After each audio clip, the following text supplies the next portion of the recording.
Akkam nagaa kabajamtoota keenya hordoftoota keenya.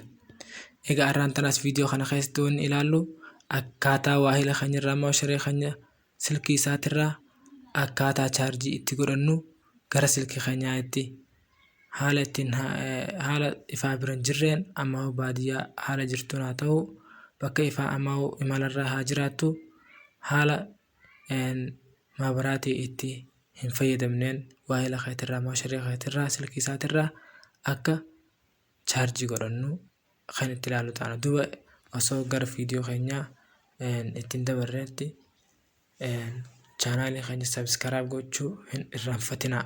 Akkasumatti laayik gochuu hin dagatinaa.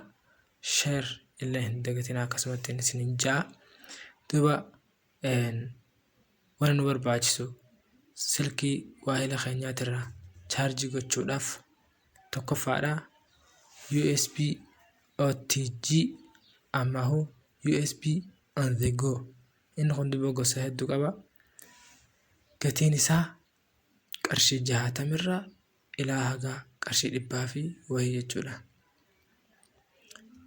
Duuba kan lamaffaati kan nu barbaachisu USB mini cable ammahu haada koompitara keenyaa fi silkii keenya itti walitti hiriirsinu jechuudha.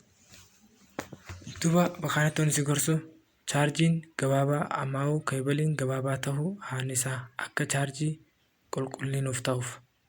Duuba afaan USB OTG fi USB mini keebalii afaan isaa furdaa walitti nahitu silkii chaarjii irraa goonutti nahina jechuudha. Duuba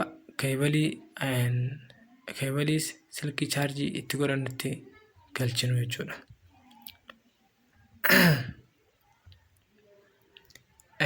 Yeroo bakka kana ejjinu duuba silkiin hundinuu USB OTG hin fudhattu jechuudha.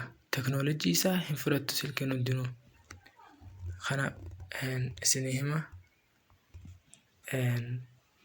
Haga viidiyoo biraatiitti walitti dhufnutti nagaan turaan isin ja'a. Ciao.